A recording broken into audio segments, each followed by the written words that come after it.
Now to your community focus at 4. We are joined by DLT Director Matt Weldon here for our monthly interview live in studio. Thanks for joining us once again. Thanks for having me back. Always nice to start with the good news. In Rhode Island, unemployment dropping to its lowest numbers that we've seen in 34 years now. So what kind of storyline are the numbers telling you right now? We always like to look at periods of time. And I've been before you now a number of times when we talked about this month is good, the next month is good. Yes. Last time I was here, we talked about April. Good news.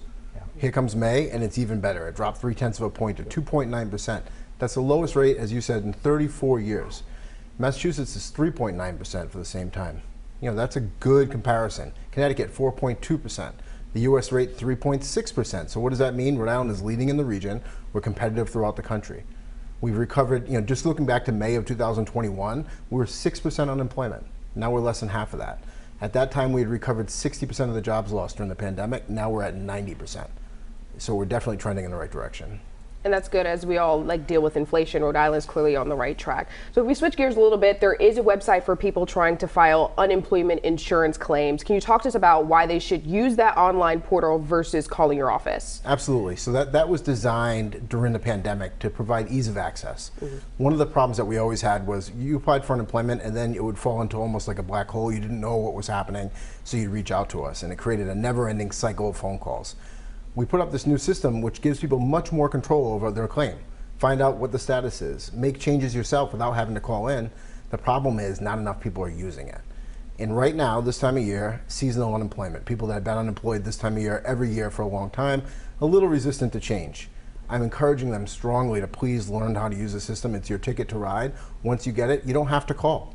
Right now, our call center is pretty overwhelmed because there's too many people calling in. And there are communities of practice on social media that say, don't worry about the new system, just call.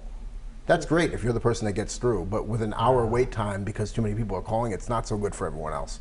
So please, everyone, use the UI online system. It'll be much easier for you and a better way to manage your claim. And what about response time with that portal? What can people expect when they get on there, they file their claim? What kind of time frame? It happens very quickly. In fact, on our website at dlt.ri.gov, there's a video of me filing a claim and creating an account for the first time because I wanted to see how it went.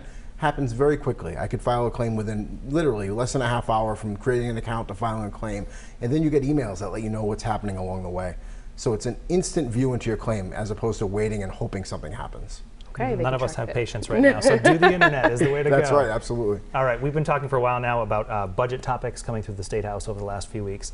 What can you tell us about what kind of money is headed to your office and how you plan to use it right now? Absolutely. So it was a good, strong budget for Rhode Island's economy. I'm here talking about job numbers every month and what we can do to help people out. This budget does a couple of things in particular. One, the governor and the General Assembly were able to get $100 million to put into our unemployment trust fund. That fund is derived from employer taxes, payroll taxes on their employees' earnings. During the pandemic, it was disproportionately impacted. The good thing is Rhode Island didn't have to borrow from the federal government. We maintained a positive balance. But this $100 million will help us get back in the right direction. In 2021, taxes went up a little bit. We held the line last year with some executive action. This year, we should go down. We'll save employers about $11 million.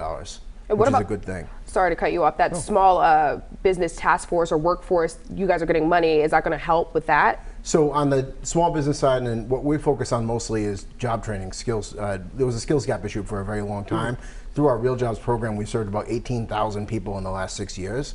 We got $30 million, $10 million per fiscal year over the next 3 fiscal years to help employers find the talent they need and get them skilled up to take the jobs right away. Okay. There's a deadline looming. We have about a minute left with you, but you're looking for input on proposed regulations to prevailing wages. The 7th, I believe, is the deadline for people to weigh in on the website. What would be the kind of synopsis of what people should know, the highlight about that proposal? So when we do regulations, we always seek public input as part of the process. Oftentimes we talk about it ahead of time, put the regulations up and seek feedback. This one is very granular. So it's about wages for public school bus workers, contracted employees that provide services for public schools. Last year in the legislative session, they passed this requirement to pay a prevailing rate, which is like a minimum wage for those workers. Okay. We have to set the rates. We do so by regulation. And so right now, if anyone wants to weigh in, please do. dlt.ri.gov gives you all the information you need. Terrific. Granular. I like that term for it. It's very specific about what you're talking about here. We can follow that one. Rhode Island DLT Director Matt Weldon, thanks for joining us today. Thank you for having me.